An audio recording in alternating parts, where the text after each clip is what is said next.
Pickaxe.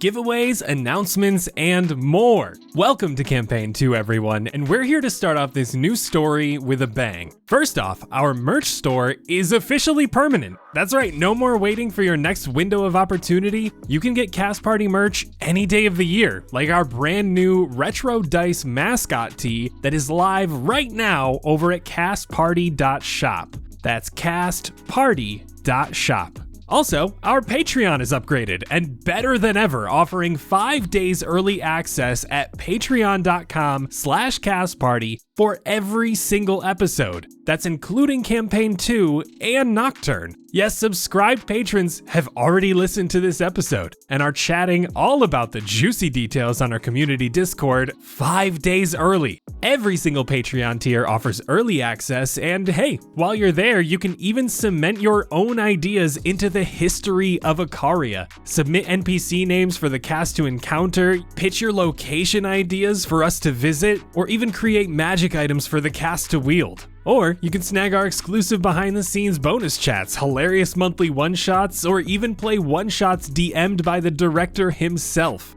Want to see what all the fuss is about? Now we even offer free trials, so you can get a feel for the awesome content that you can unlock. Patreon.com/castparty. Come hang out with us, chat with the cast in the Discord. We are always active with everybody. Listen to the brand new episodes live with all of us and our community. Get our exclusive content and join this incredible, wholesome community at patreon.com/castparty. Be sure to stick around for the giveaway and enjoy Campaign 2. Hello, everyone, and welcome to Season 2 of Cast Party. My name is Colin McManus, and I will be your director for today. I'm joined by Ryan McManus. Hi, Ryan McManus. I'm the producer for Cast Party. I do some video editing and other editing on the side, and you can find me running the Cast Party socials at Cast Party D&D on TikTok, Twitter, Instagram, or on my personals at Ryan.McManus. Anna Brisbane. Hi, Anna Brisbane, voice actor and internet person, also known as Brizzy Voices, here to play pretend. Nigel Deacon. Hey, Nigel Deacon. I'm Nigel Sucks LMAO on all the socials that matter. I am just here to have a good time. Vince Perino. Hi, I'm Vince Perino. You could find me at Dr. Stoice on whatever socials. It's like Blastoise without the bleh. I'm here having fun with my friends. Joining us for Season 2 of Cast Party, Raquel Skellington. Hi, everybody. I'm Raquel Skellington. I'm a professional LARPer, and this is my first time playing D&D. So I'm really excited to be here. And you can find me at Raquel Skellington across all the platforms. I make videos about LARP and LARP education. And returning to the cast and crew, we have Luis Carrazzo. Hey everybody, I'm Luis Carrazzo, I'm an actor, and I'm here to try not to get the party killed. Real. Makes one of us. For Season 2, we are creating a brand new story in an entirely new setting, and we want to get right into it. So why don't we set the scene? We begin in the wilds of Icaria. A soft orange glow spans across the treetops as the sun begins settling over the horizon. On a nearby trail, there is a dwarven man standing next to a small coach-style carriage. This bushy brown beard and some sort of wax that helps keep it in its shape. He wears simple leathers with an insignia of a purple flower with yellow stamen on his chest. There are 2 horses strapped to the front of this carriage, doors on either side that say Nightshade Trading Company. The carriage itself is nicely crafted. On top of the carriage, there's a large glass cylinder strapped in horizontally. Inside the glass, you see lightning bouncing erratically off the thick glass walls. There's a few boxes placed on the back of the carriage, one open and still empty. This dwarven man walks over to the back of the carriage, grabs a large handbell, and starts ringing it. slowly echoes throughout the trees. Coming from these trees, Nigel, who do we see exiting the forest? Coming out of the forest carrying a bushel of game. Squirrels, rabbits, the leg of a deer, because I can't carry all of it, is a about 4.5 feet tall heron. If the ears are up, it's almost 5.5 feet tall.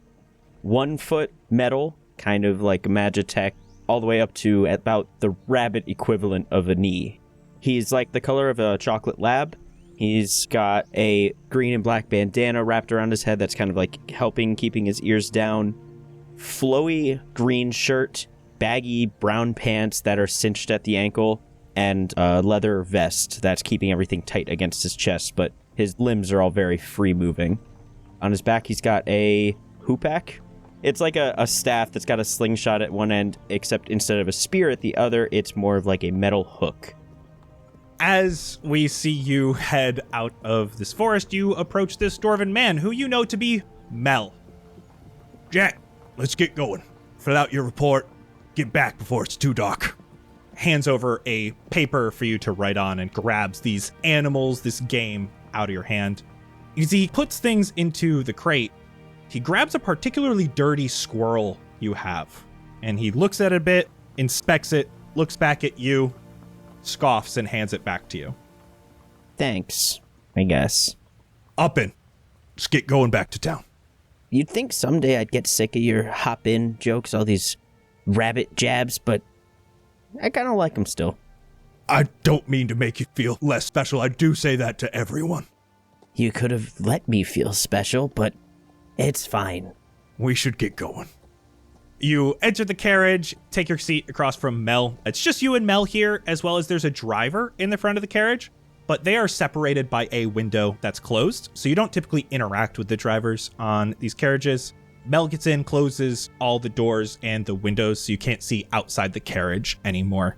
Lights a small lantern in here so you can see, and the carriage begins moving.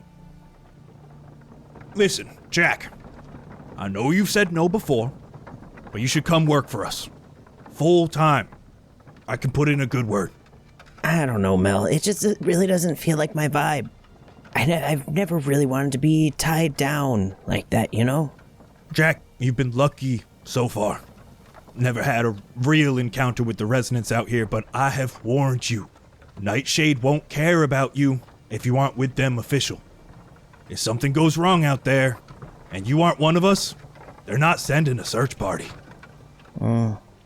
Well, to be fair, if I got lost out there, maybe I wouldn't want to be found. Do you even know what the resonance can do to you?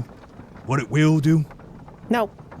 But I've seen some pretty wild things out there, so I can't imagine it's that much worse. I've handled myself so far. Shakes his head. They say the resonance will take control of you from the inside.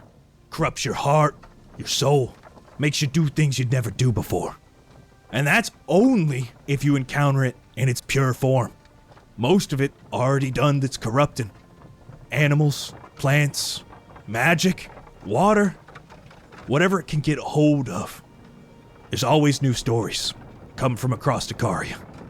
Animals banded together like they got brains, overrunning villages, corrupt water that paralyzes anyone who drinks it, leaving them for just whatever fate comes their way. Does new things all the time. And that's the scariest part. You never know.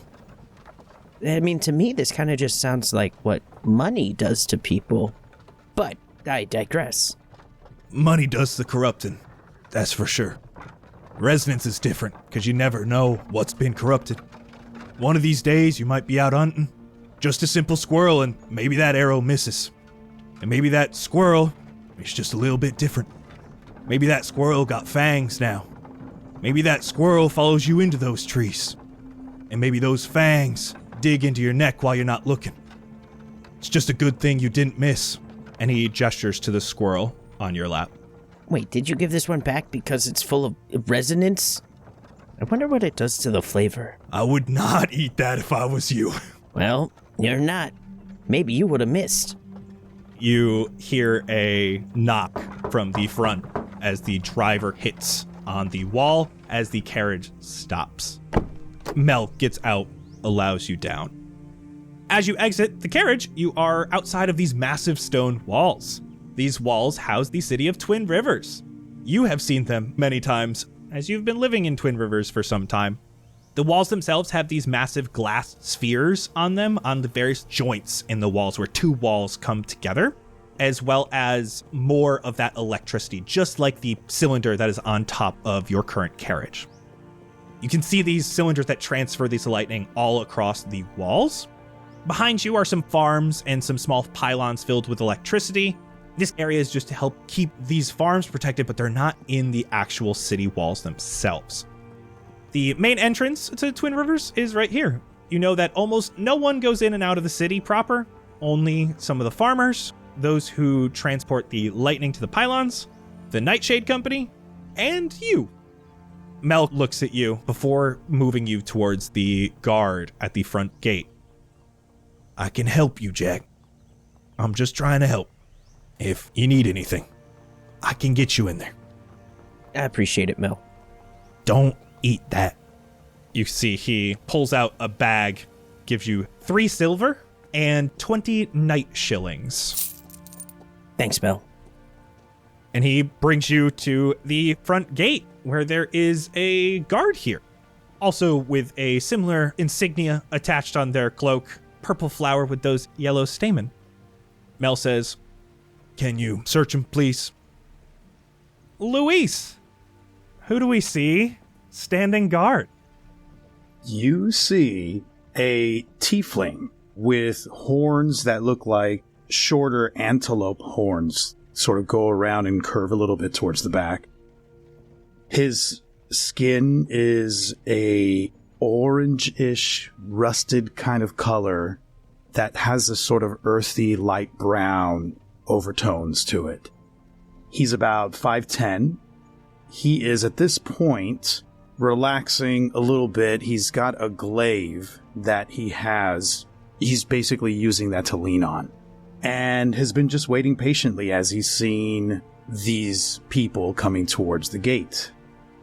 Upon hearing this exchange, he quickly grabs the glaive and starts to walk over, and he approaches the Herringon. Puts the glaive down. All right, you know the drill. Turn around. And I do a little spin on the robot leg. Expecting you to spin fully in multiple circles, because I already know the smartass that you are, I will stop you as you do a 180 and your back is towards me. No, you're not spinning like a top knot this time, buddy. And I start to pat you down. Gently, deliberately taking longer than it needs to.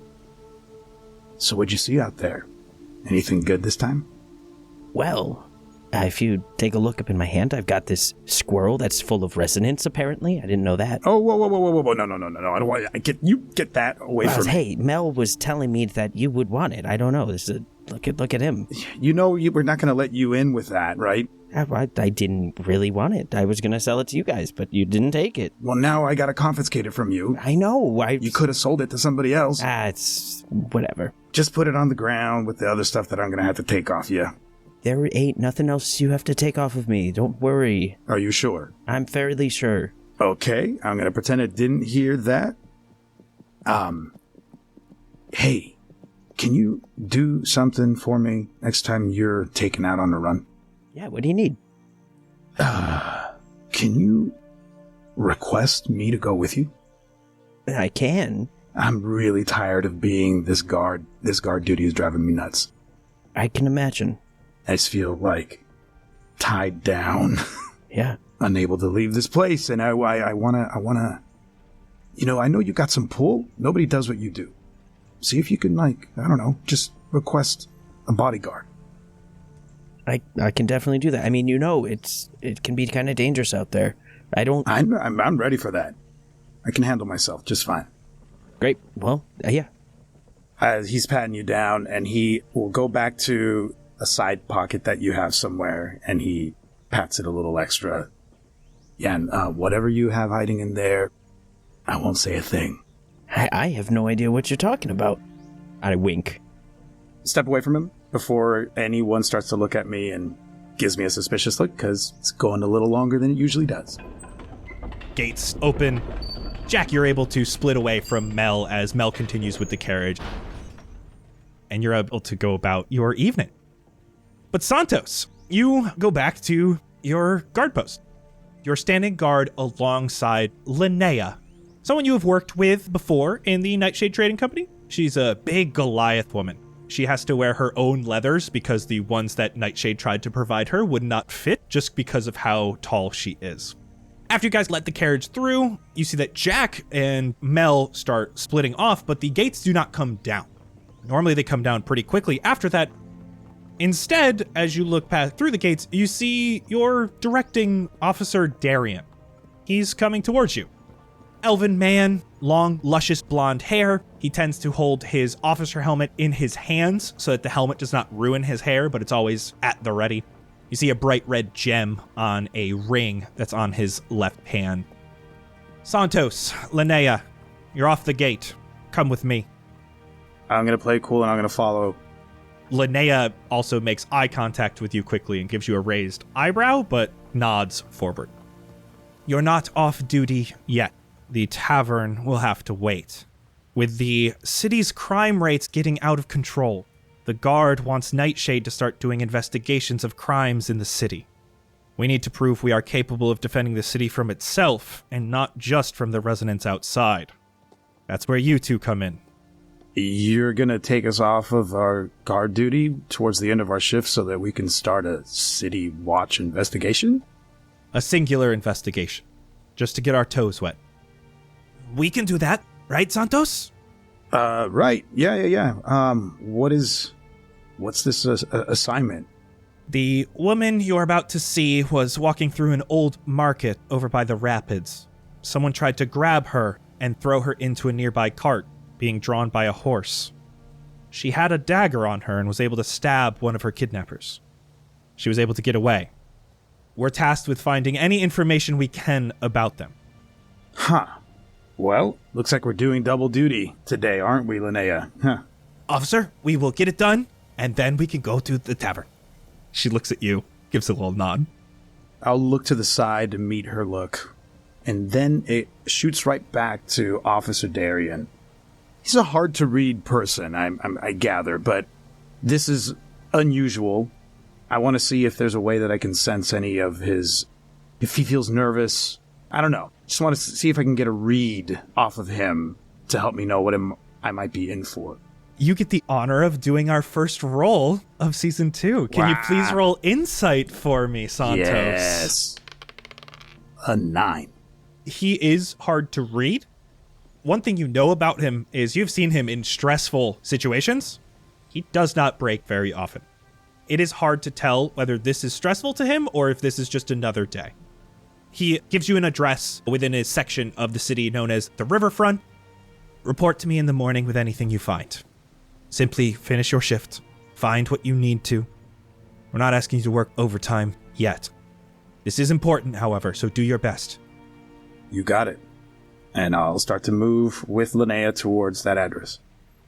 And as you're moving through the city, Linnea goes to you. Are you excited to be away from guard post? This might make for at least some interesting days going forward. Well, I mean, I am, but I'm not excited to have to... We were almost done. We were almost off our shift.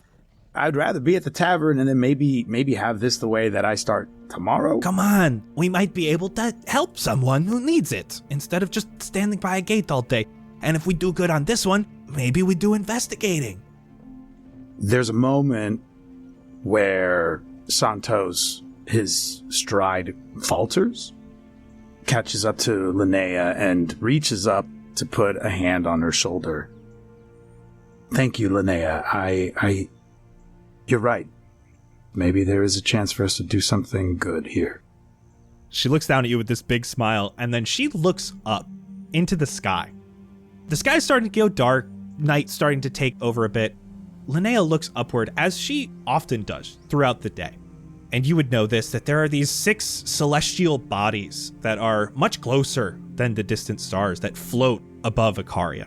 You can see them anytime, day or night. You know that each one of these represents a demigod. The demigods of Icaria are no longer allowed to set foot onto Icaria. So they created these orbitals to send messages to the people and show them that they're still around and watching over. And Linnea is looking at a specific one of these orbitals. Ilos gives us this opportunity to help those in need, help the greater good. We just needed the opportunity. I look up at Ilos, say out into the ether, thank you, I guess. And I'll take a moment to look around at the city. There's a city watch, I know that, but a city watch that's spread thin. A kidnapping that was just attempted that we're going to go follow up on. What is the state of the people? Do they look like they're on hard times? There are a couple different sections of the city. One area in particular is the only walled-in area of the city that's not just the city walls itself. There's another set of walls that keep this area known as the Confluence very protected.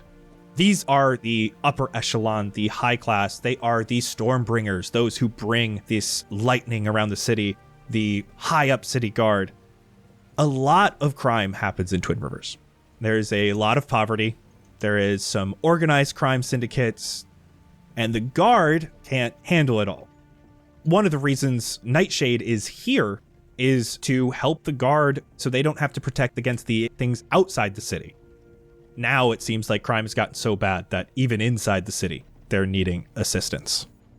I'll scan around and allow my eyes to be drawn towards any people that seem like they're down on their luck. I will speak out into the ether. Just make sure to look out for everybody else here, too. You're traveling across the city. There's these beautiful magical lanterns hanging above the streets in the more populous areas. You're crossing a bridge over one of these rivers, and you finally enter the riverfront. And you pass by the Rapids, a large coliseum where all types of events are held. And as you walk, you're seeing some of this poverty of the city. This is a bit of a nicer area, but still, most people are low class. Buildings are run down. You see all kinds of people. Down in alleyway, you see a dragonborn man smoking a pipe, talking with a small fairy woman. There is a cluster of people heading towards the rapids for an event. They all have weaponry at their sides. Eventually, you arrive at a small building tucked in between two other very small residential buildings. This is the address that Officer Darian gave you. You take lead, and she pushes your shoulder. Huh? Well, why do I have to take lead? Okay. Then I'm gonna go up to the door. I'll take notes, and you can see Linnea scrambles for something to write onto. We're doing great. I'm gonna knock on the door.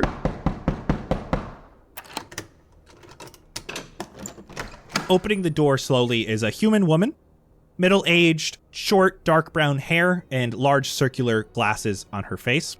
You can see a small spatter of blood still on the edge of her glasses. She only opens the door a few inches. You can see there's a chain holding the door closed. Who are you? Ma'am, sorry to come upon you so suddenly. My name is Santos. I am with the Nightshade Trading Company, but at this moment I'm operating under city guard business. I'm here to follow up on the incident that happened earlier. Do you mind having a few words with us? She takes a deep breath and closes her eyes. What do you need to know? My partner Linnea here is going to just take a couple notes. Can you just walk us through the incident? I was in the markets and it was getting late. I was getting ready to leave, and there were two men, human men, both wearing dark clothes. One of them called over to me asking if I could help them. Their carriage got stuck in an alley, and they were trying to get it unstuck. I didn't think anything of it in the moment, just thought they needed help. I should have thought more. Why was the carriage even in the alleyway in the first place? It barely fit. It didn't even look stuck, and the horse didn't even look anxious or bothered. They grabbed me and threw me in the small carriage.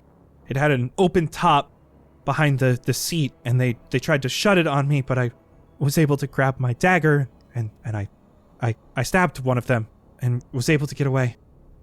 Do you have this dagger? Do you mind if I take a look at it?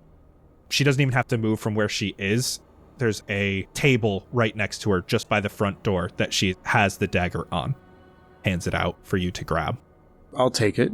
Is it just like a regular old dagger, or? She calls it a dagger. It's more of a utility knife.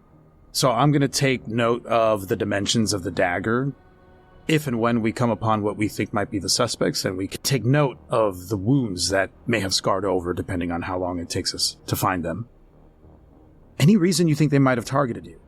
I don't know. I was just alone in the market. I'm going to hand her back the knife. Well, maybe you could take care of yourself better than I thought. Definitely keep a knife on you when you're out, and maybe try not to be out alone if you can. And your name. I don't have your name. You can call me Maddie. Maddie. Well, if there's anything else you need, I would suggest you go to the guard captain. But listen, Linnea, when is our next guard duty? Are we on that shift tomorrow, or is this our new assignment? I don't know. I guess we will know when we report in the morning. If you ever need any reassurance or any help, you can always trust the Nightshade Trading Company, and Linnea and I were on guard duty too often. You can come find us there.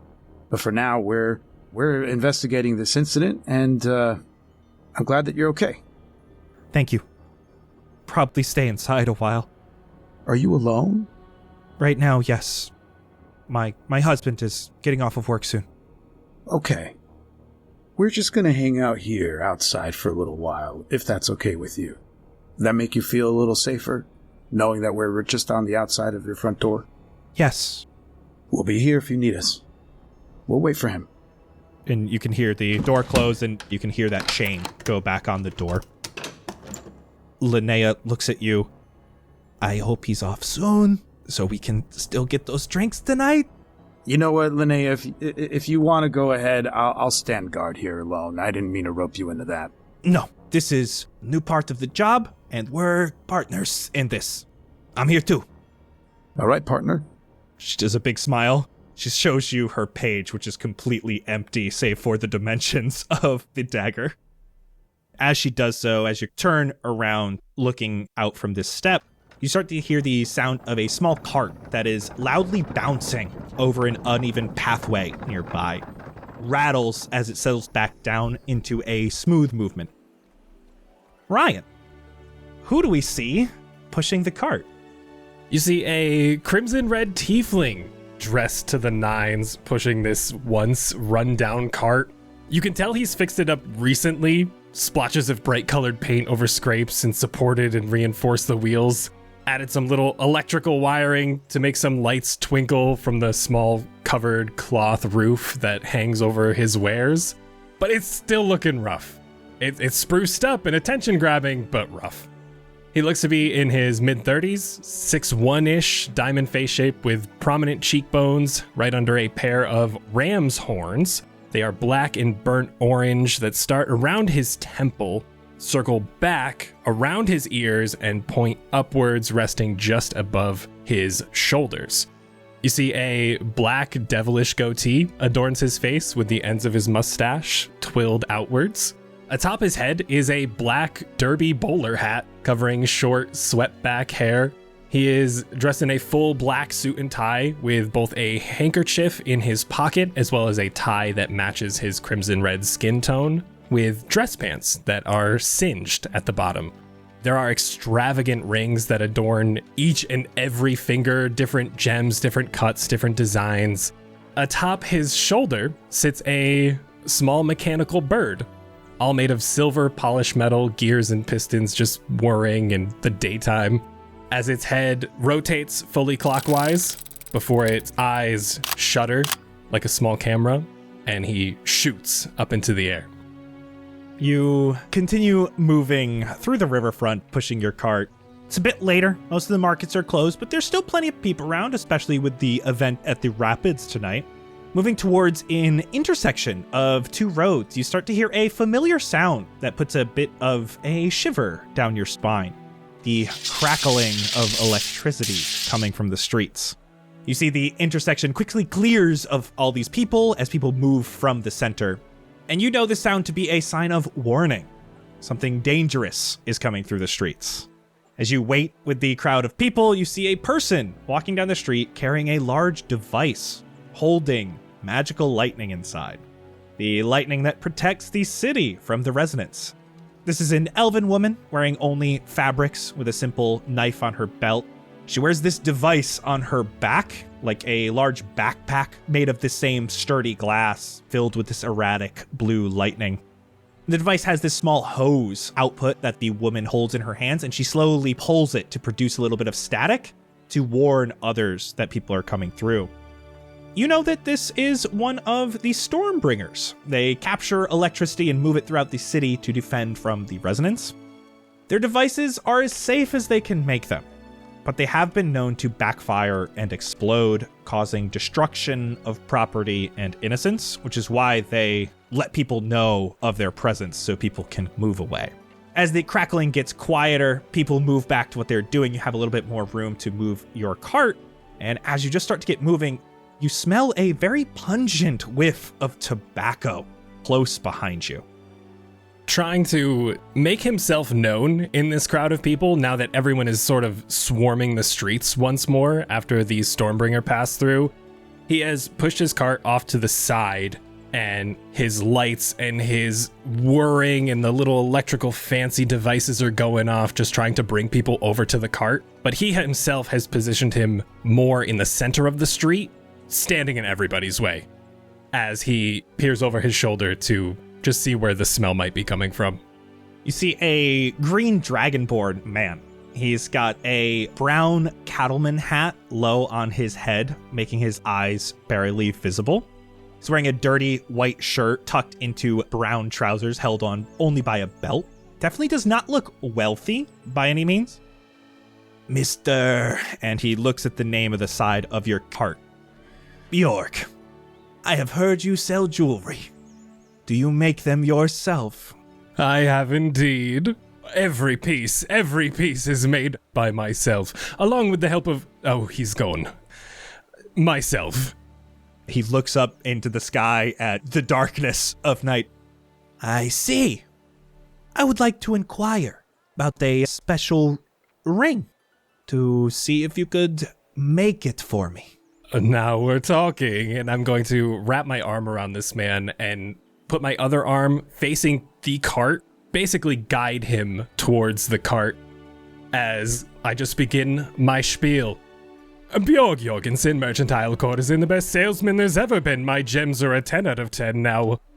What'll you be purchasing? I was hoping to get a ring made very specifically. It must be perfect. Size and shape must be exact. Can you do that? Make no mistake, you've come to the right place. People come from near and far to get Bjorg's jewelry, so you'll always find yourself back at Twin Rivers hunting me down. Wonderful. Let's begin. Of course. Do you want to start with gems? Do you want to start with... No. What is this for? Let my mind wander. That's for me to know. Ah. And I don't care what it's made out of. It can be the cheapest you can find. Only its shape matters. Peculiar? What are we talking? Heart? Square? Asher? What cut? He looks around a moment and begins unlatching his belt. Whoa, okay. He pulls up his shirt a bit to expose his abdomen. And on his lower right side, you see what looks to be a tattoo of a gemstone. It's shaped like a teardrop. It's pretty large, maybe a half an inch or so long. The tattoo even has small details of each of the facets of the ring that give the gem its shape. It gives you an even better image of what this would be 3D, even though this is a 2D tattoo. I need this. Well, now this is what we call a pearl cut, but why do you have a tattoo of a ring is my first question. You don't have to answer, it's just curiosities at this point. Do you need the measurements or not? Photographic memory, but sure, might as well. And I'll take one of my parchments from my cart, slap it right onto his stomach, and almost trace the design if I can get a light to see through. Let's do performance. 23. You are very positive that you have transferred this very nicely. With that, you are doing so well. I'm going to have you roll me medicine with advantage, please. We got an 18 and a 19. This tattoo is over top of scar tissue. Huh. I don't think Bjorg would say anything about that. More so a mental note as to not pry onto what might have happened any further. This man didn't answer the first time about where he got this tattoo or why he needs this specific design. At this point, Bjorg's just thinking of the paycheck and going from there. Now, is there any specific meaning you would like to symbolize with the gem at least? Or do you just want me to have at it and you pay me? I can give you 5 gold total. 2 now, 3 when it's done. Deal. See, he redoes his belt first before pulling out 2 gold. I'll see you in 3 days for the finished product. Meet you right here. Should I take down a clientele information sheet? Do I need a name? I'll find you. You got it. You see this Dragonborn man does a quick wink beneath the brim of his hat and begins walking down the street. You watch him as he approaches a woman carrying a basket of vegetables away from the markets. Rocky, who is carrying the basket?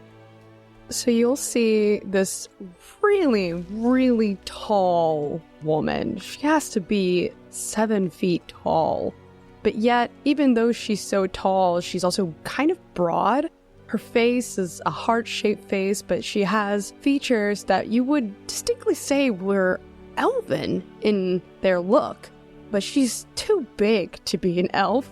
Her ears are slightly pointed, and she wears this orange monk robe tunic with a purple belt at its sash. And her hair is navy blue, tied at the nape of her neck, with a side bang that lets her slightly pointed ears poke through. She wears brown pants underneath her tunic. Her shoes are basically non-existent. They're very thin, like it's an extremely thin sandal, might as well not even be a shoe. And on her belt, looped into her sash, she has what looks like a giant bag that has tools in it of an unknown nature, as well as on her back, she has, compared to her size, small, but for any normal human, a pretty above averagely large boomerang, but small, or I guess medium for her. As you're walking away from the markets for the day, you see this Dragonborn come up to you. Hello, miss. Are you still selling? Oh, well. She looks at the vegetables. These were the ones that didn't sell during the day. I mean, if you really want to pick, I guess. And she takes the bunch off her shoulder. Just a carrot if you have one. Oh, beautiful. And he grabs it. Is this enough? And he pulls out a copper. Oh, that's great. Thank you. And she takes it, looking softly at him and putting it in her pouch. Thank you much, Miss... Oh, my name's Poppy. Poppy. Don't often see someone of your stature selling vegetables, and so kind as well. I appreciate you selling this late into the evening. Enjoy your night. Oh, of course. You get where you're going safely. Do you need me to walk you? I'm just fine. He begins moving down the street. You, however, Poppy, are heading back towards the farm that you're currently staying at. So you're moving away from the market and continue heading westward towards the banks. This is the poorest section of Twin Rivers. And as you move your way through the city, many people are settling down from their long days of work. You reach a stone bridge that leads back to the banks, again, over one of these rivers. It's always quite jarring when you cross the bridge because of the change in light levels. This area of the city is much darker. There are still magical lamps, but they're much more sparse. When they are here, it's a coin flip as to whether they work or not. Even though it's dark, these streets are very familiar to you. And as you walk down a particular road, you see it is very quiet until you hear running footsteps. They are coming from between 2 buildings ahead of you. They sound small and fast. And a second later, you see a young child running out from the alleyway and begins to turn onto the street, but he's running too fast and slips and falls. Ow! Poppy approaches the kid slowly, not to alarm him. Hey, I saw you took a nasty fall there. Are you okay? You want some help? I'm fine.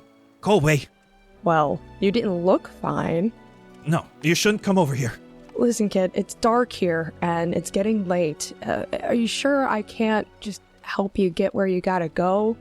You're so small, and, sometimes at night there's many big, mean creatures and people out there. No. Yes. Okay. She approaches the child. You can see he's got these ratty clothes on, and he does not wear shoes right now. He's obviously much poorer in this area. Pretty thin. As you see him holding his knee, he looks at you. No, I don't need you. Don't need to put your basket down to help or anything. It's fine. Well, it's okay. This basket doesn't really weigh much to me. The basket definitely weighs much, but not to her. And she puts it down. Well, first things first, you're not wearing any shoes. And walking around on these streets, you're lucky it was just your leg and not a piece of glass lodged in your foot. She looks towards her bag and she rummages around. She says, I'm sure I have something here. Hang on. It turns out that bag on her hip is a set of cobbler's tools and materials. She quickly just whips up a little leather sandal piece. Very simple, rudimentary. Okay, well, first things first, if we're gonna get you going anywhere, you gotta be wearing shoes. And she smiles at the kid, trying to, get him to calm down a little bit. He looks down at the shoes, and his eyes light up. They fit nicely.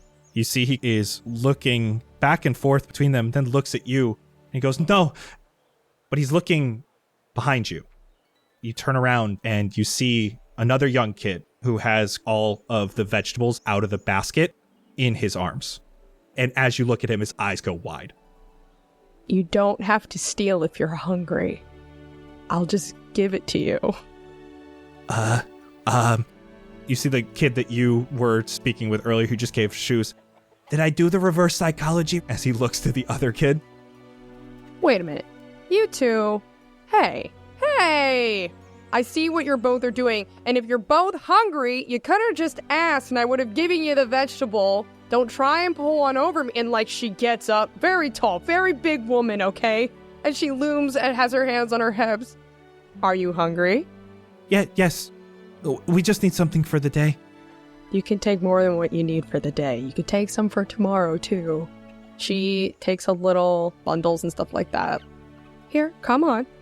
Reaches out her hands to tell the kid to give them back, but to put them in the bag. This older kid does so. Thank you. I'm just trying to take care of my little brother. It's okay. I've been there, too. Ties up the bag, hands it over, and he goes, listen, kids, I get it. It's a tough world out there. I want you all to be as safe as you can be and at least well-fed. So here.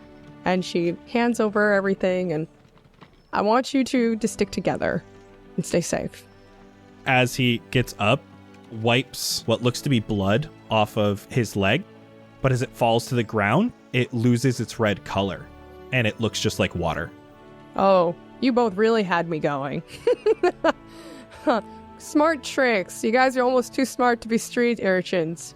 I'm sure you've stolen a lot of vegetables that way, but just think about going forward. Maybe just asking would be better. Listen, if you guys are ever around, I have a vegetable stand just right over the bridge over that way. You see me, my name's Poppy. You could always come and ask for my vegetables. Now, I can't promise I'm always going to give you the perfect stock of the day, but I'll always give you something. That would be nice. My name is Marceau. We're just trying to make it until I'm a little bit older and I can get a job with Nightshade. Oh, I see. Well, where do you both sleep? Please tell me you have a place indoors to sleep. Yes, my father. He is one of the maintenance crew in the sewers. I see. Here, why don't we get you two going where you gotta go? Would you like me to walk with you? And she grabs her bunch of vegetables and puts them on her shoulder again. I think we're okay. Well, Marcel, if you want better shoes, I also have a side gig as a cobbler to make extra couple of coins here and there. If you want a real good pair of shoes, you come see me again, and they're on me. okay, kid? Nods. He's still a little sheepish. He's feeling shame right now, especially with how nice you're being. Grabs his little brother, hands the bag over. We should be getting home. Be safe out there, okay? They duck back into one of the alleyways, standing here, waiting, watching them till they turn the corner. All of a sudden, you hear more footsteps. There is this man, just determination in his eyes, and he moves quickly by you. He is holding a satchel in his hand that he grips tightly, and he bumps into your shoulder. Hey. As he's running down the road. One of his hands goes up behind him, almost as if to apologize, but he doesn't even turn to acknowledge you. We're going to follow the man as he rushes between these buildings that are packed together. They're beaten down and rough. He rushes into one of the largest buildings in this area of the city. It's got a fence on the outside and even a small yard out front where large mechanical contraptions sit idle. He has to wave his hand in front of a device on the fence that allows him to get inside and move into this small compound. He rushes past a small stables that has room for a singular horse and heads for the door. The sign above reads, Alkin Family Mechanics. He unlocks the door as fast as he can and moves through the small entryway. Moves into this main room. It's a little bit haphazard here. It's somewhat organized, but also just messy all around. It's mostly leftover scraps of metal, some metallic limbs placed about, some weaponry, more devices made from metal that often have some magic in them. The man heads down a set of stairs into a basement. As he gets to the basement, he moves over to a metallic humanoid lying on a table. He opens up this satchel he has gripped so tightly and pulls out a metal device. It looks to hold some sort of bright magical essence. On this metallic humanoid, he flips a switch and opens a part of the abdomen. Takes a deep breath, pulls out a similar device that looks to have been fried with no magic circulating inside it, and he replaces this old burnt out device with the new one, coursing with magic. He closes this being's abdomen as the sound of gears turn on. Vince, who do we see sitting up on the table? As this thing starts sitting up, at first you could see when he puts this device in and he closes it, it gives like a quick jolt of movement, like it was hit with electricity. From the top down, it looks like the whole figure's half finished. The whole thing's made out of this like pitch black metallic-like material, and all of its body parts are put together fully, but it still looks not complete. It almost looks like it has a skeleton inside of it. Throughout the whole thing, you could see that there's small lines of gold. It seems like all those pieces are where like welding points were, all the way from the face down its legs, inside of it as well. And you could see that the right arm, the chest, and the left leg are fully finished, and it has like thicker pieces of metal covering the innards of it. As you see that it starts to move, you could see small plastic tubing all inside and outside of it, and inside of it there's some sort of fluid that starts moving. The more that it moves, the faster this fluid moves as well. The head of it isn't fully finished, but there's a good portion of it finished. The left eye and the left cheek down to the lower right half of the chin and the jaw is kind of open with all the internals visible to the world. The right upper section of the head and the right eye and the lower left jaw are fully complete with that thicker material that was in some of the other parts of the body. It sits up and it starts to look around the room, and then it looks at Desmond. The eye suddenly turns on and it gives this really big, bright red glow. When it activates like that and it sees Desmond, it instantly just immediately stands up, and it almost hits its head on the ceiling because it stands 7 feet tall. So on top of this table, it's pretty damn close to the ceiling. When it does this, it seems almost scared, and it turns its arm, the fully finished right arm, towards him. You could see that it starts to give off some steam. And from the elbow down the middle, all the way down the middle of the hand, you could see that the steam starts to emit more until the forearm kind of separates. Inside of it, you can see these 6 barrels start to spin in like a clockwise rotation, and they come out of the forearm, and then the rest of the forearm closes, as the barrels stop on top of the forearm. When it stops, it aims right at Desmond's head. Slowly takes his hood off, and this is the first thing your eyes truly focus on in this room. You see he's got fear in his eyes. Tevin? What are you? Tevin, is that you? Are you in there? Stand down. It's me, your brother. Who is brother? Please stand back. Tevin, you remember me, right? It's me, Desmond. Put the gun down, Tevin. Please stand back. As he starts to step down the table. No, this was supposed to work. Not again. This is better than before. Can you walk? If this is walking, then yes, it seems so. As he walks closer towards him, trying to push him back further. Put the gun down, Tevin. This is natural, is it not? This is natural when you are defensive. To people you do not care about. But we are brothers. You care about brothers. We care about each other. Do not use your gun on people you care about. You'll see as Tevin pulls his arm back and he looks at it with his one eye as the barrels slowly start to spin in a counterclockwise rotation and they slowly go back into its forearm as he puts his hands back down to his side. This is better than it could have been. We just need to figure out why your memories did not come back. I need you to stay here, okay? Now that you're awake, we have no chance of losing you, but we can get your memories back, okay? As he says that, I'm just going to start going around the room and just grabbing random things and looking at them and like hitting chains on the ceiling.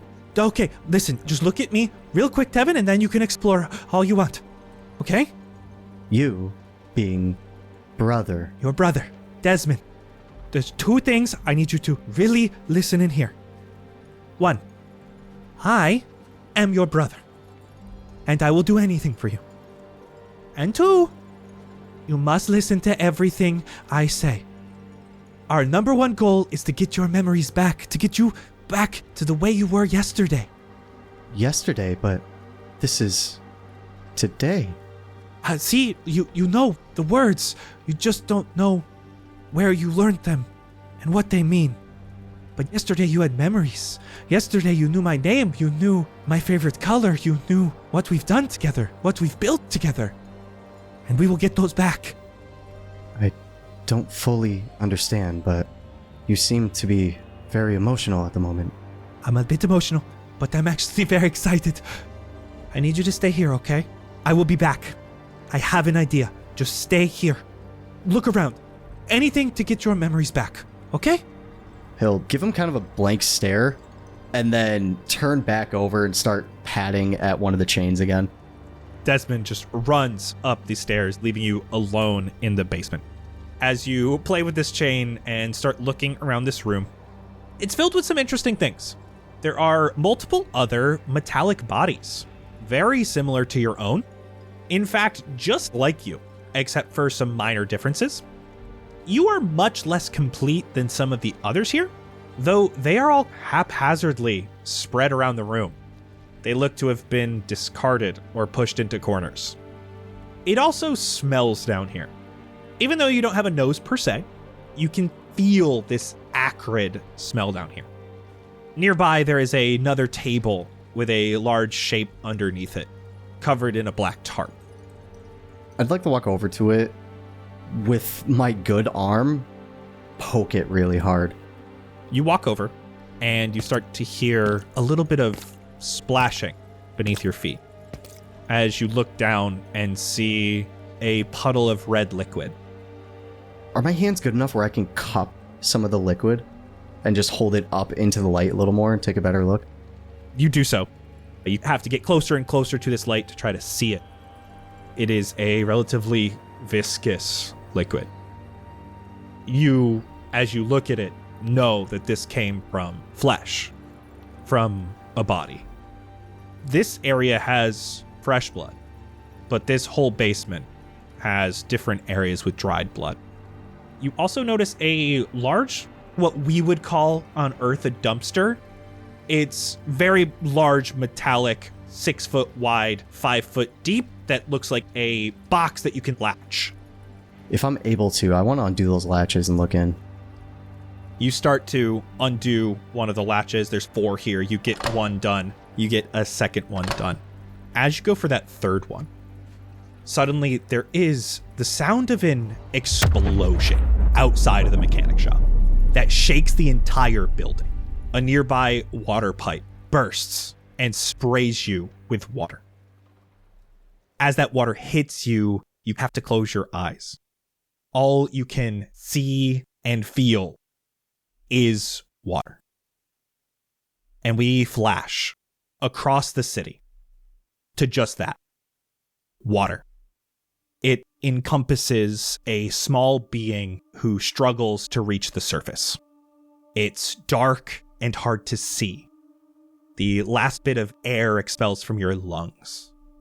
You see the bubbles reach the surface, the air trapped inside being freed from its watery prison into the atmosphere. It's so close, yet just so out of reach. Darkness begins to consume your vision from the outside until a bright light can be seen in the night sky. The explosion. The resulting shockwave sends a ripple through the liquid that surrounds you. And with the inferno in the sky, it illuminates the water for a brief moment. You see you are being held down by 2 large muscular forearms as water enters your lungs, and your mind begins to go blank. Anna, who is drowning. I'm a 2'11" fairy with long, silky, silvery hair floating around the water with me. And I've got a poofy purple and black brocade dress with big round poofy short sleeves. On my feet are entirely impractical black platform ballet shoes with ribbons wrapped up my legs. And there's a little silver jingle bell tied around my neck. Despite all the shaking and moving about, it's not making any noise. As the explosion grows in the night sky, all of a sudden the hands pull you out of the water. You get a look at the man holding you as he looks upwards at the explosion, fills the sky with fire and light. He's a human man wearing a black vest with a long sleeve shirt underneath, his sleeves rolled up, and that reveals a tattoo on his right forearm. It's of a hand axe in black ink with the blade closer to the hand. You feel the man looses his grip on you as he looks upward at the explosion in a state of confusion. What the fuck? I'm looking up at him, and even though I'm up out of the water now, or at least kind of wading in it, my silver hair is floating up in the air as if I'm still under the water. And I'm just gonna flail and pull myself backwards and try to get out of the water. You are able to wriggle free from his grasp. You are in a small fountain in the middle of a city square. There are people around, and you're starting to hear screaming because above there is this massive explosion that is just filling the night sky. What the fucking hell? I'm just gonna flail backwards and pull myself out of the fountain, land on the ground, try to stand up and just run down the street away for an alley or something. But these shoes are not made for running. I'm wobbling. My ankle starts to twist and I start to trip and fall. But I'll catch myself. Instinctually, my wings start to flap. And I just look at them and then I go with it and I just flutter down the street. You are trying to survey your surroundings, understand what's happening. All you see around you is foreign. Not just different, but in some cases, nightmarish. Things you've never seen before. Human-like people with scales and horns. Some people using unnatural powers to shield themselves as debris starts falling from the sky. You are now using these wings so naturally, though you've never had wings before, or seen anyone with wings, yet here you are flying. You continue forward anywhere, as above you see the aftermath of the explosion. In the night sky, you see these 5 massive spherical objects, these man-made moons, each one different texture and color, yet one of them is only smoke and debris. One gone from the night sky. And from it, you see these numerous comets, debris from the celestial body that's falling to the ground, reaching far out into the horizon. But one, you see the trail, falls directly inside the city walls, this trail of black smoke behind it. And as you watch it, everything around you feels fake and it feels unknown. It doesn't feel right. You don't know where you are, but as you look at that comet, at its impact site, at the trail it left across the sky, it for some reason beckons you. It feels familiar, nostalgic, real. What is that about? I'm just gonna slowly and then very quickly start flying in that direction. You move towards the object that fell within the city. And the rest of you, too, wherever you are in the city right now, you see the explosion overhead. You see the panic within the city. You see the comets falling from the sky. And you see that one that impacts the city and shakes the ground around you. But this one comet that fell within the city, it too seems to beckon you. Poppy makes a break for it. Poppy, you just got back to the farm. You're able to drop the basket off, but that's pretty much it as this chaos happens around you. I think at this point, since she's such a hurry to get over there, if she has to parkour, she will. It's definitely harder to move through the streets now because people are coming out of their houses and then some go back in and close the doors. There's panic all about. The streets definitely fill. She's moving throughout the crowd. She's like, oh, excuse me. Oh, sorry. Ow, sorry. Oh, excuse me. Oh, forget it. And she just grabs on the edge of one of the local house roofs and goes, whoop. Like I said, she's a big lady, so people are probably noticing a giant woman getting on the roofs of houses, but at this point, she just needs to see what's going on, and she starts roof hopping. Jackal probably would have ended up near the area that both Bjorg was setting up his cart and consequently also where Santos happened to be because of the murder investigation. Just because that's where Jackal wanders to do final end of day trades. And it's just kind of staring up at what's going on. And if he can see Santos anywhere or catch him out of the corner of his eye, will slowly walk over while looking up at the sky and just be like, was that because I brought the squirrel in? Speaking of Santos, you see Linnea looking at the sky. All you hear from her under her breath is, Ilos. What he's doing is scanning the sky as the rubble of Ilos falls. There's a uncertainty of what is happening. I mean, I just saw a demigod shatter, and what I'm processing as I'm watching this rubble fall. Through that processing, I start to book it as fast as I can towards where Ilos fell. Running in my mind the whole time is this intense calm on a loop in Santos's mind is, we all just need to find peace. We all just need to find peace. We all just need to find peace. Find peace. Find peace. And he steadies himself, moving through the sea of people towards whatever that impact is.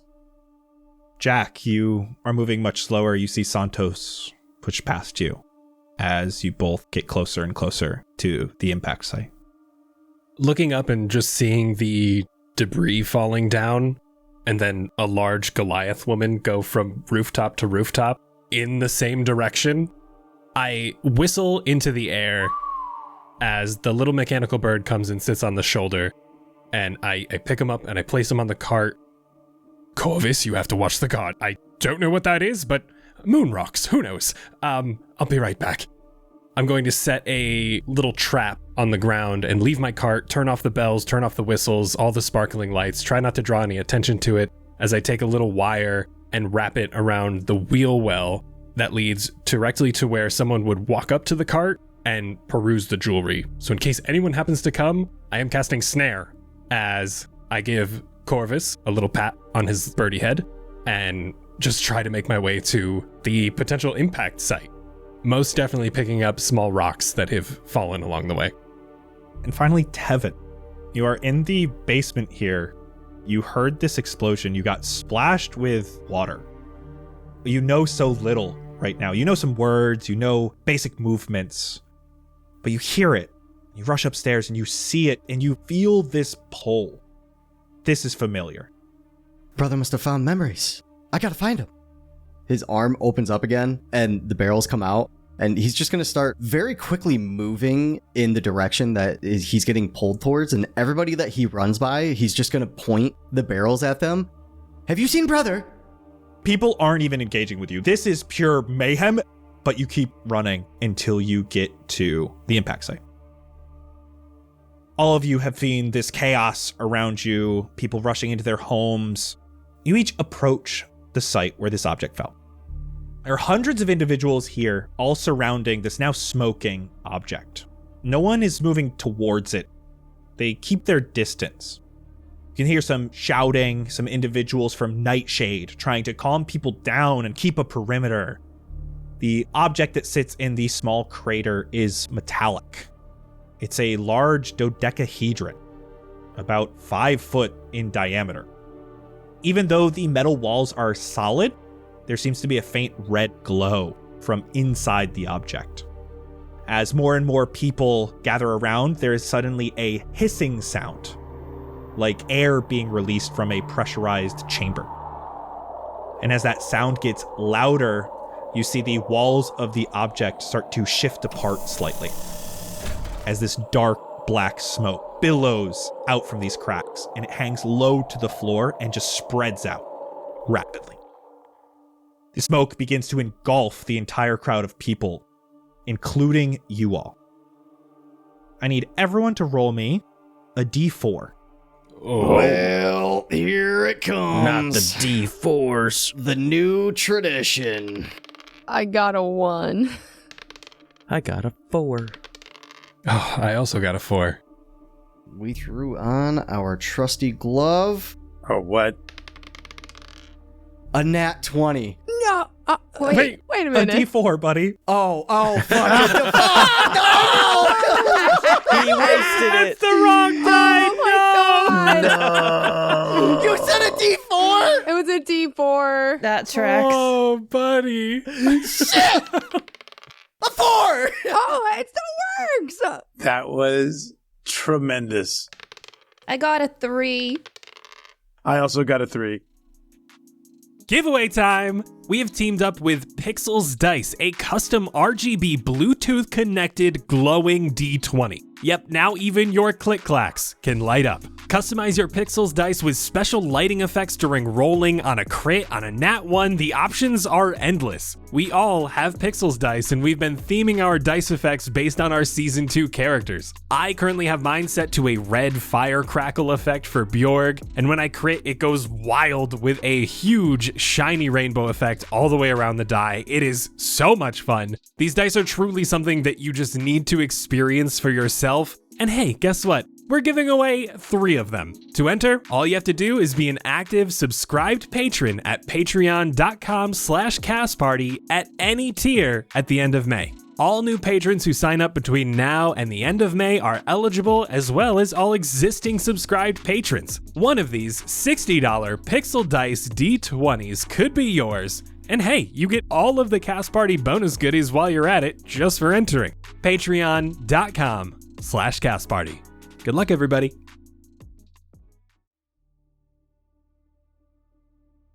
The crowd around you starts to disperse in terror as the smoke engulfs each person.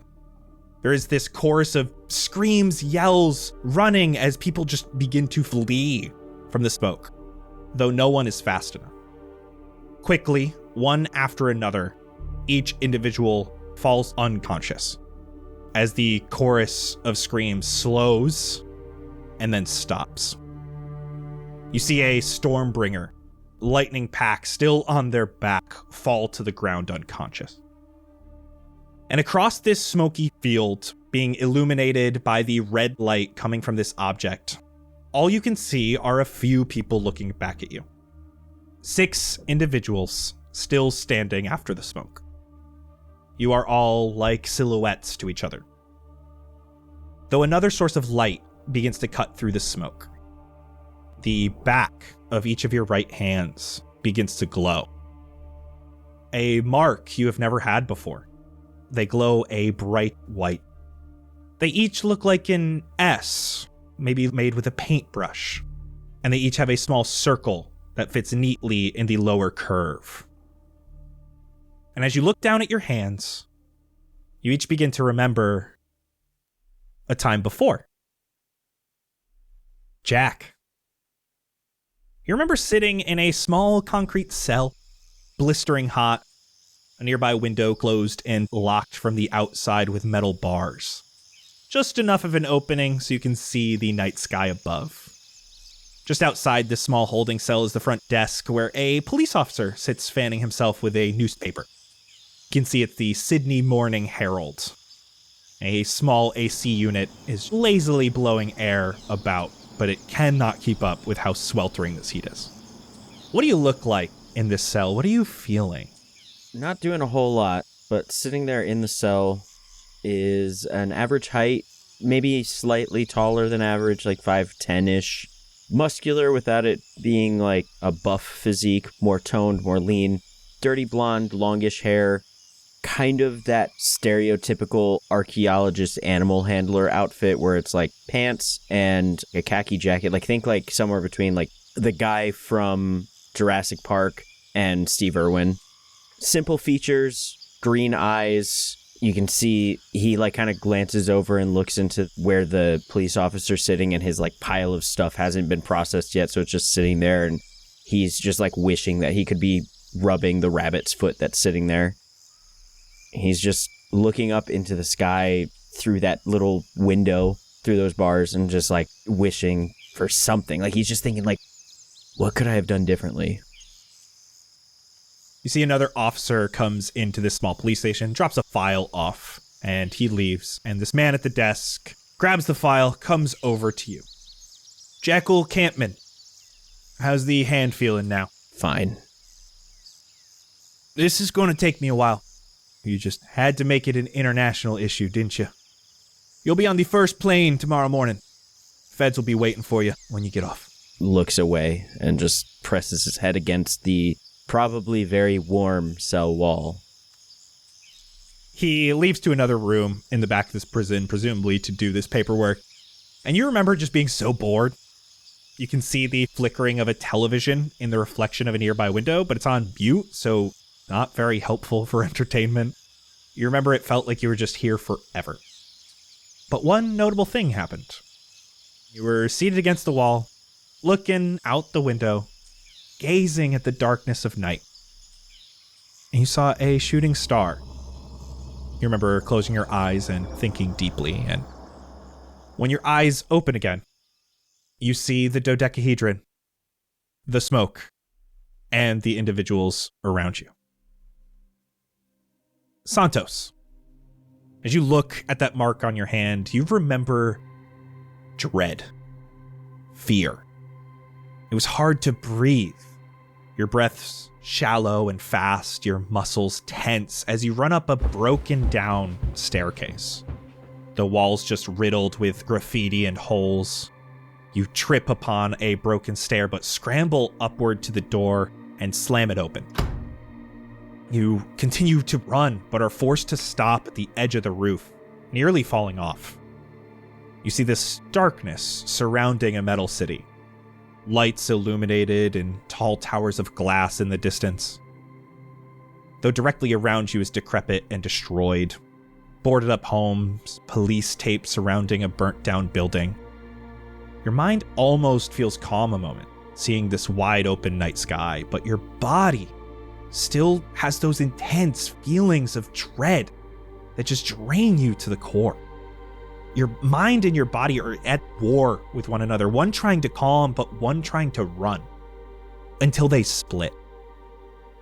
You feel this sense of overwhelming calm as you start to see yourself, like you are floating above the building, watching you stare out from the rooftop. You're watching yourself.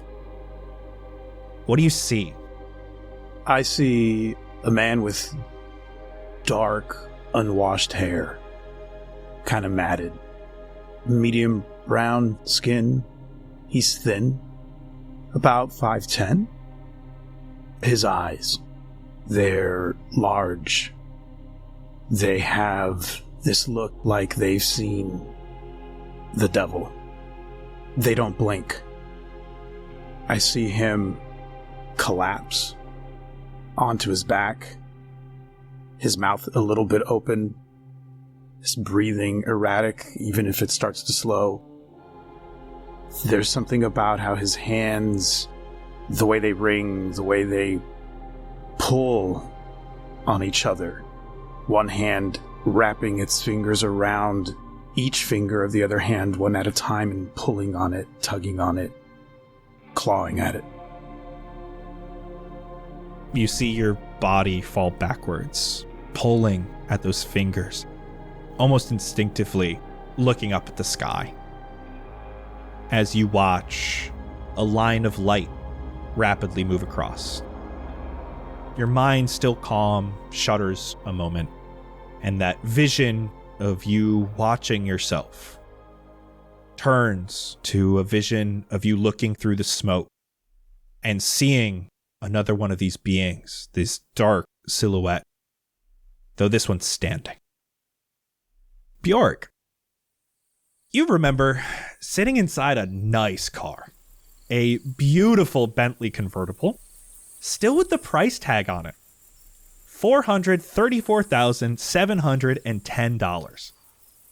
You got the top down. You're sitting on a hilltop overlooking a city skyline. Even in the dark of night, you can see the shadow of a gorgeous mountain behind the tall metal structures. What do you look like? How are you feeling? Just enjoying the view. He takes a second to reach up and adjust the rearview mirror.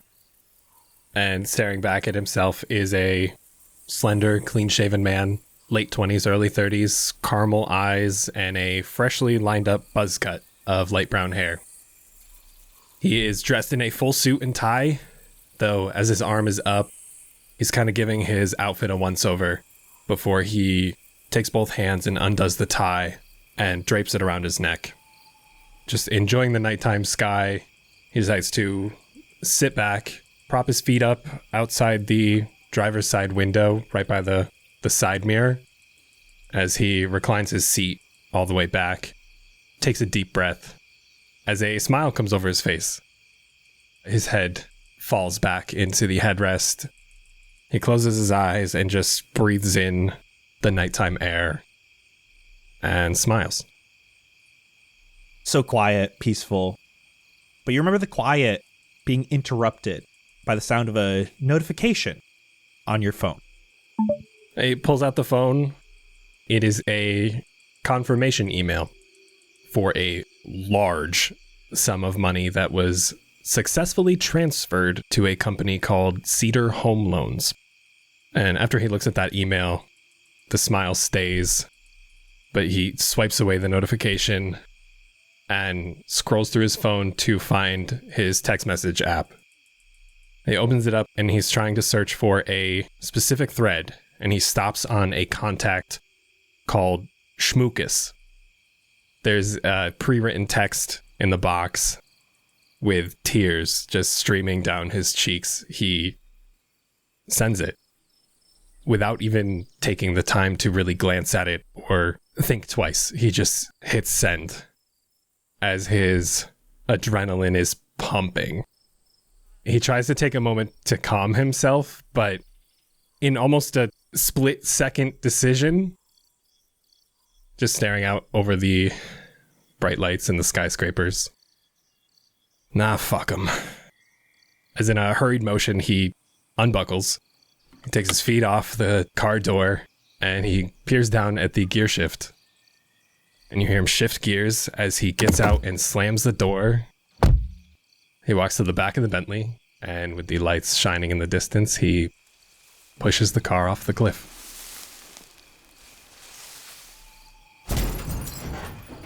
The car begins to barrel down the hill as you look outwards towards these metal skyscrapers in the distance.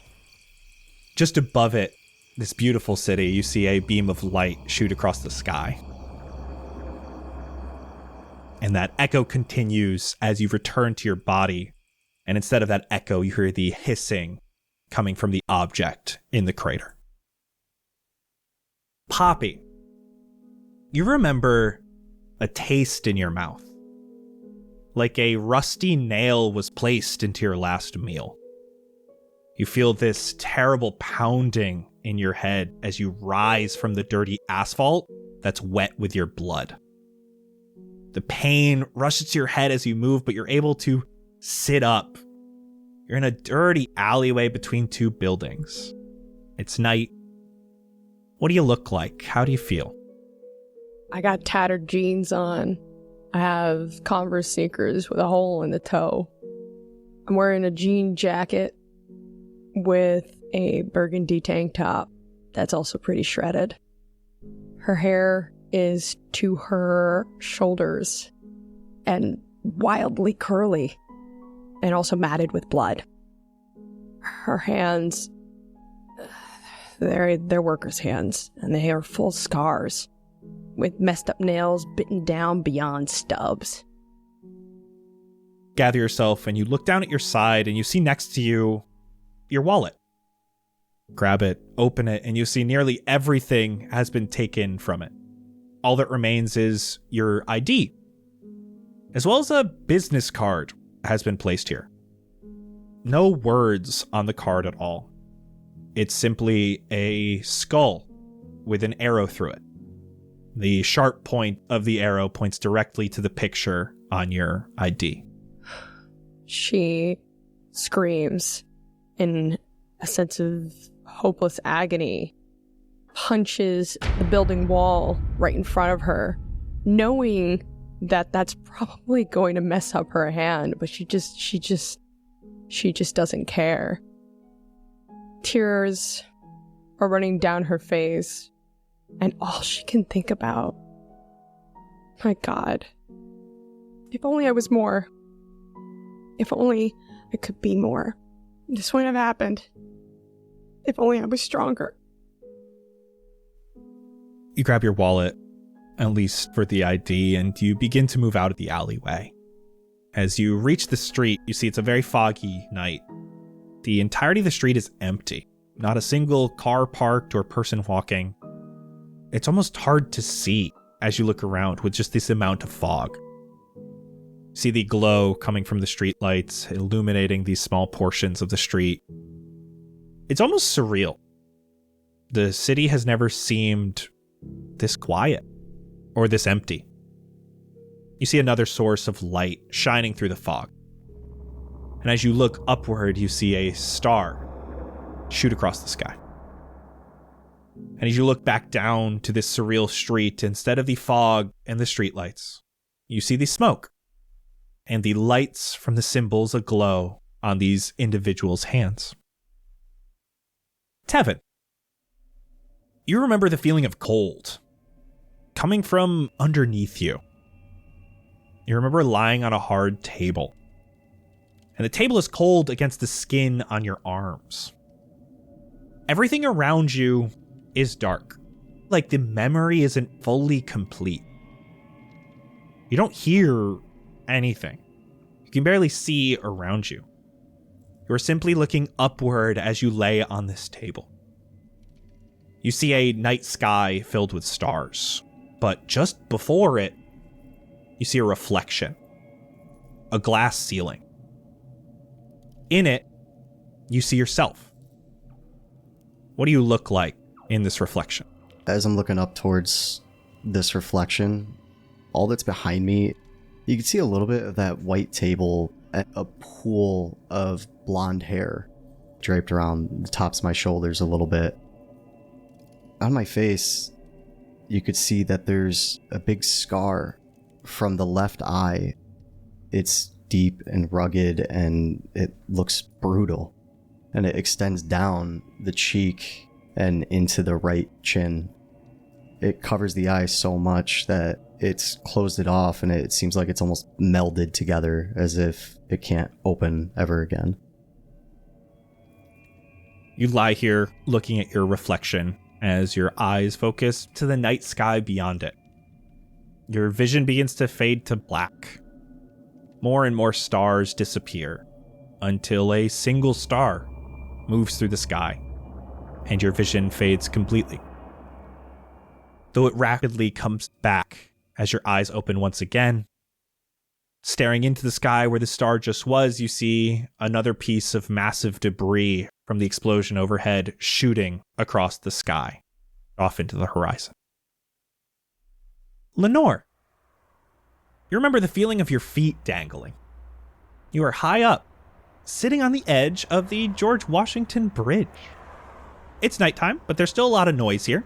Sounds of dozens of cars moving across the bridge behind you.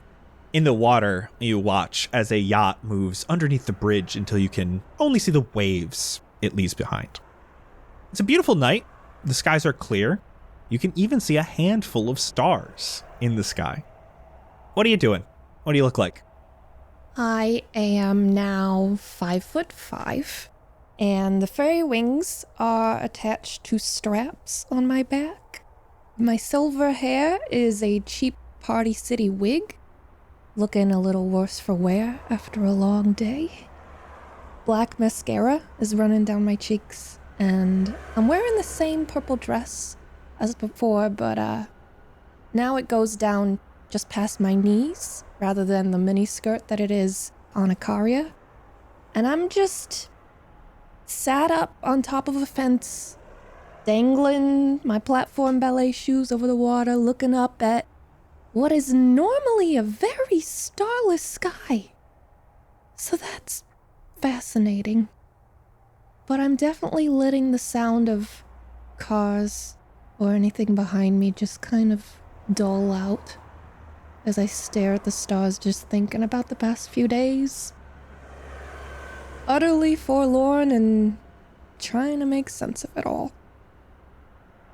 The droning of the cars fades to this white noise. You see above the city the brightest star you have ever seen. And it just travels across the entirety of the sky in an instant, yet leaves a trail of light in its wake. Close your eyes, and as they open, you return back to the unknown scene. Each of you now again see this smoky landscape. This geometric metal object in the crater, still spewing smoke. You see the townspeople of Twin Rivers all unconscious around you.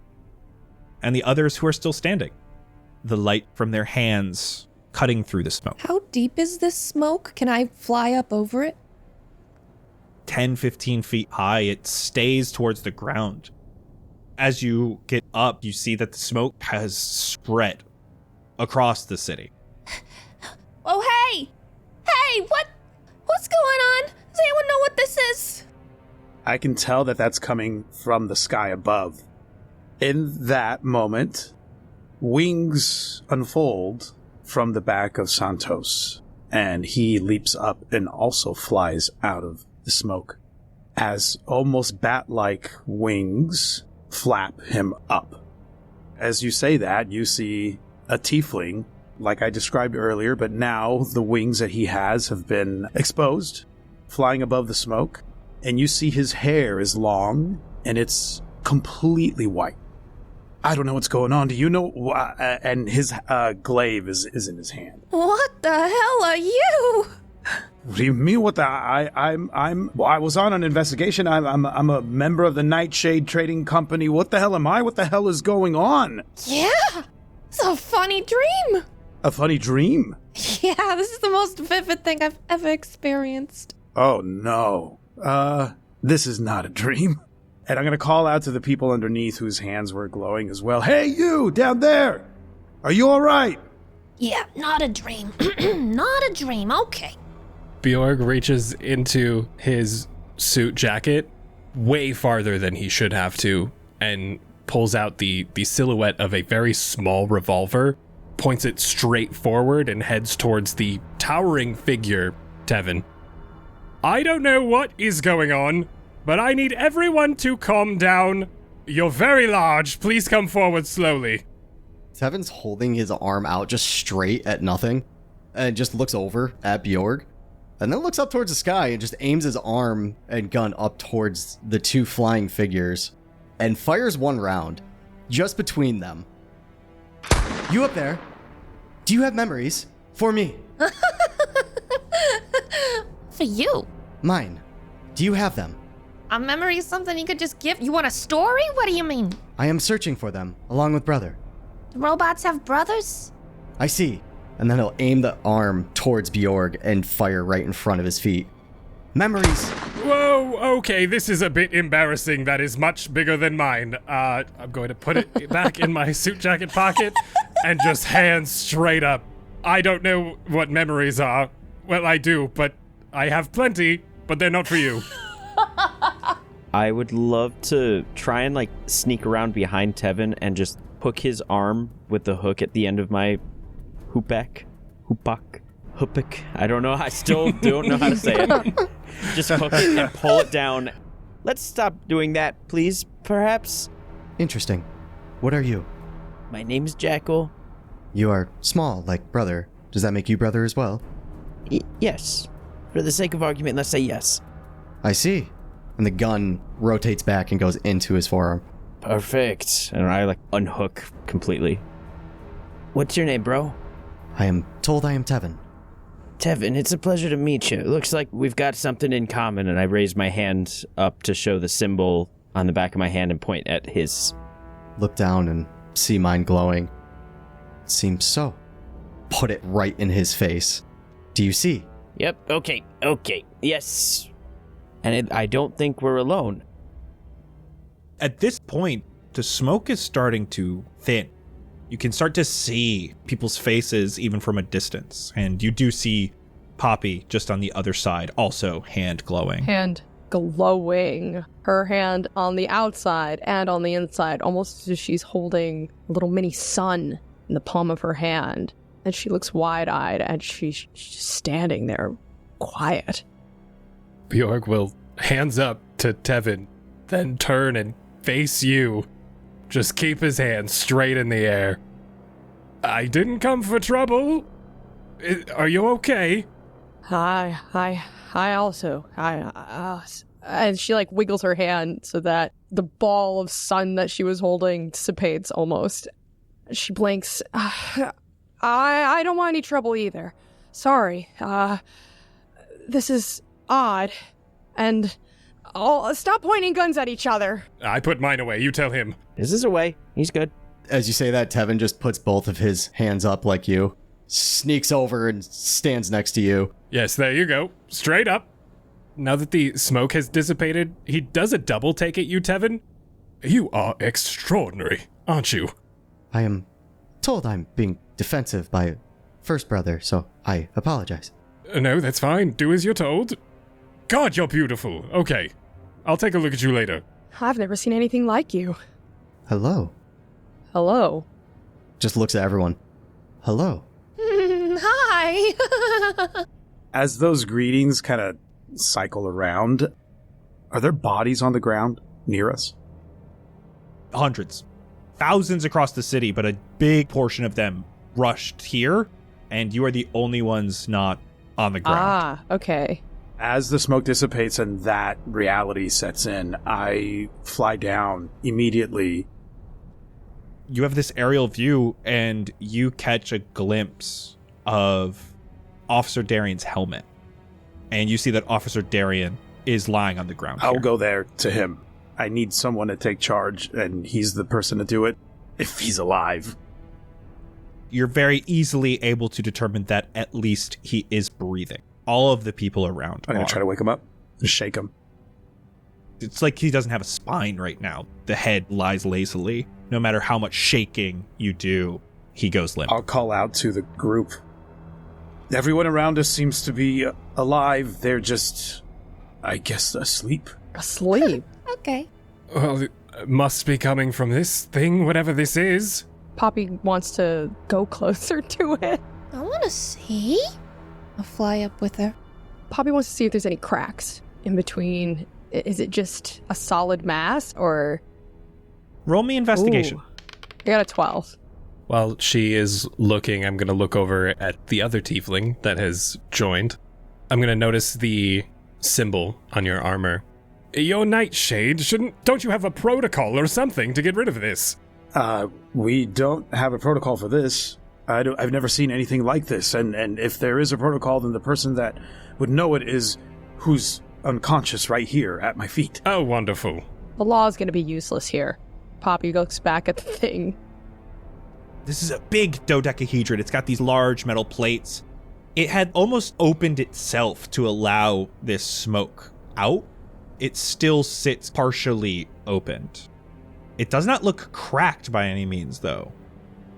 There should be damage. This almost has a reddish glow on the inside of it. And now that you're closer, now that it is very quiet, that hissing is no longer happening. You hear this sound from deep within this object. It is almost like if you could hear vibrations. These waves coming in and out of your ears. It gives an unsettling feeling. Oh, don't like that. Can anybody else hear that whoop sound? Whoa. What is this, some kind of satellite? Poppy looks over to Lenore. A satellite? Here? Santos, what is your passive perception? 14. When Poppy says, "Can anyone else hear that?" your ears instinctively start listening. You start to hear this sound. And you have heard this sound many times before. Not from its real source, but during training with Nightshade, they would play this sound. They would magically create it so that you knew the sound of the resonance. Oh no. Everybody back now! I'm gonna run, and I'm gonna grab Lenore. I'm gonna pull Lenore away. Hey! You can't? What are you doing? Do you have a death wish? What's wrong with you? I'm just curious. I'm gonna pull you off, and I'm gonna set you down, and you're like you're under 3 feet tall, right? Yeah. I'm gonna look down at you like an adult looks down at a child. What you're doing is dangerous. What is wrong with you? Do you not know what resonance is?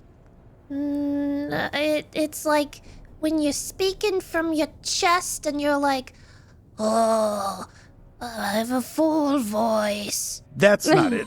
I'm gonna start to look in in Lenore's eyes. Eyes look fine.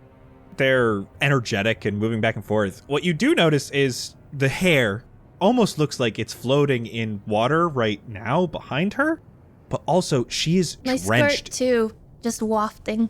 And my eyes are sparkling and violet and kind of big like a doll. Sort of taken aback as I can't quite make sense of this, but I do notice the wet clothes. Why are you wet? You're wet. You're soaking wet. Oh, some guy was trying to drown me. Whoa, What? Casual. Right then, Jackal, he has kind of just like casually walked up next to Santos, like with his bow in his hand, with an arrow knocked. He's like, yeah, Lenore's kind of a wild card. You never really know what she's gonna do. You know her? Of course. Yeah, we go way back. It's Judy Hopps. I mean, I'll accept the nickname. It sounds familiar. I don't know why, but I don't know. We're new here. I've had a lot of experience with the resonance, apparently, and I've been taught as long as you don't miss, you should be fine. So we should hit it? No. No. I'm gonna throw a chaos bolt at the thing. No. Yes. Oh, God. Oh, I mean, Santos says no. I say Yes. yes. Yeah, same. 14. You collide with the metal. It is a poison bolt, by the way. Ooh. Like old purple globule. Heads towards this object. You see the metal shimmer iridescently as it makes contact, and you see that bolt fly up into the sky and explode. Well, I didn't miss. Oh boy. That was cool. Anyone else smell cinnamon? It smells like cinnamon. You're not okay. If you're near me, it does smell like cinnamon. I'm still gonna take off my cloak, so now my wings are fully exposed, and I'm gonna offer you my cloak. You're soaking wet. You're not taking all this in well, but here, at least you could use this to dry up, unless you want to stay wet. No, being dry sounds nice. What do you all make of this thing? I've never seen it. I don't know what it is. I don't know what it is. Jackal, you seen anything like this out there? Bjork has stepped away from the group, by the way. I didn't know what I had been shooting had been resonance-filled. That squirrel was the first time Mel ever made any mention of it, so I'm not super sure what this is. I think Tevin here is probably the most metal I've seen in one person, and that's probably the most metal I've seen in one space meteor. That is me, Tevin. You're Tevin? Hello. Hi, I'm Lenore. Hello. You? Larger winged one. Santos. Hello. Arms are higher up for Santos as he was saying, everybody stand back. You can lower your arms if you want. Just goes down 1 inch. You're not under arrest. I don't have the authority to arrest you anyway. I'm just the gate guard. What about you? You're equally as tall as Tevin, if not taller. I don't really know what to say. Well, what's your name? And she shifts around uncomfortably. My name is Poppy. Nice to Hello. meet you, Poppy. I don't really know what anything like... I've never seen anything like this. I don't really know what anything like this is. Frankly, I don't really want anything to do with it. And she takes a step back. Well, same here, except for the very last part. Why are we the only... I'm gonna call attention to my glowing hand. Why are we the only ones with this? Oh, this. Poppy's trying to wipe it off. I'm sure it's just some dust, right? No, see, that means you're the chosen one. We're all chosen ones. I'm gonna walk up to Poppy in a low voice. That one over there thinks that this is a dream. And our mechanical friend, I guess, over there seems a little bit out of place too. I don't know what this is. You seem a little bit more accessible. And then I'm gonna point at the thing in the middle. I think there's something in there. Wait, you want me to get it? I'm gonna walk up to it. Wait, can we see where Bjork went? Yeah, where are you? Bjork is currently walking back to the group as you hear crackling from behind you. He has found the passed out Stormbringer and fully loaded himself up. He's got the backpack, he's got the lightning gun. Chosen one coming through. You said resonance, I'm here to fix it. Are you a ghostbuster? A resonance disputer. What's happening? Are we being defensive again? No, now we're on the offense. This should be fun. Are you sure this is resonance? This is resonance. I'm paid attention during training. I'm going to hit buttons and pull triggers until something happens, so good luck. Oh, wait 1 second. Hang on. Noted. As you're doing that, I rushed. I'm going to run up to you. I mean, if you're going to try something, then you give it your best shot. I close my eyes, looking up to the sky where Ilos was. Look back down, close my eyes again, and you feel a gentle touch on your arm as I cast guidance on you. This kind of swirl of rings almost of iridescent white pearly energy spring up from the bottom of my feet and shoot up, dancing around my entire body, around through my arm and out my hand and around your arm. And then it slowly seeps into you. Upon touch, you can tell that Bjorg is shaking a little bit. A nervous shaking, but there's a little excitement given that he gets to play with this newfound tool. As the warmth comes over him from the guidance, sends a shiver down his back. And now that's a little dangerous when I'm holding basically a bomb. But thank you. A bomb? Have you ever used that thing before? Not once! Oh. All right, I've got the kill switch just in case you lose control, and I knock the arrow and aim it at Bjorg's head. I'm gonna find a trigger or a lever or a button or anything I can on this hose gun contraption, aim at the dodecahedron, and just go. Don't miss! This bolt of lightning arcs and crackles, and it goes straight towards the object. The walls of this object close once again. Though the object, as you hit it, now looks energized. It begins to rattle and vibrate and emit this low humming sound, this resonant sound, the droning, fading in and out that makes the hair stand on the back of your neck as it floats out of the dirt and it begins moving abruptly along different axes. You see it opens up again, but this time much wider, and emits smoke again. But this time the smoke, it's different. It moves with purpose. It's black and has these red undertones. Completely engulfs this object and starts to take a solid form, though still only made from smoke. These 4 large legs appear and touch the ground. From behind, this long tail comes out, elongates, and starts swiping left to right until a towering neck leads to a horned head. 2 massive wings sprout from its body. A large dragon made from this smoke, with the object still inside, and this whirring continues. As it starts moving, it moves as if it's flesh and blood. And this lightning stops from Bjorg, but you're just close enough to the front gate. Now that this resonance is out, the defense system of the city starts whirring. You see large bolts of electricity shoot out towards this smoky beast. And as it gets shocked, the sound it emits falters and it cries out in pain. But it begins to take off from the ground.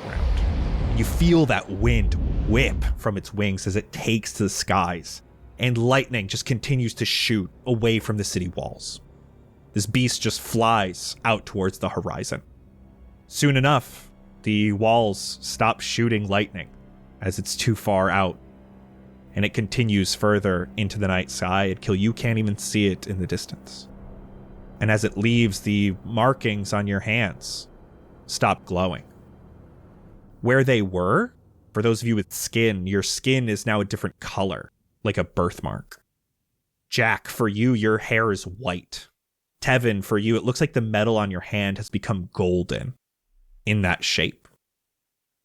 And around you, there is this stirring as the rest of the townspeople begin to awaken. And for today, that's a wrap. Wow.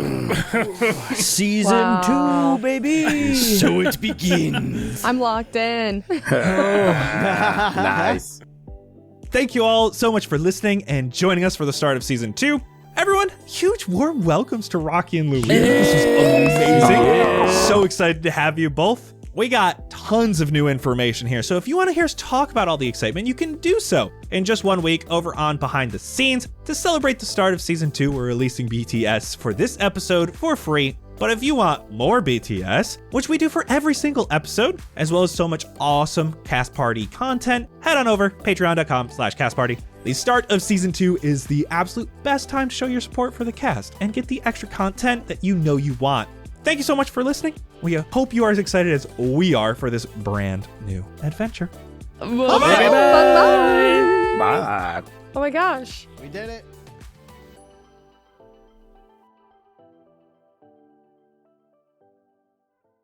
It is the end of the very first episode of season 2. We cannot thank you all enough for being here, and especially all the people who have supported us through Patreon or otherwise, and specifically our Walk of Famers. We would be nowhere without you guys. We probably wouldn't even be here talking about season 2.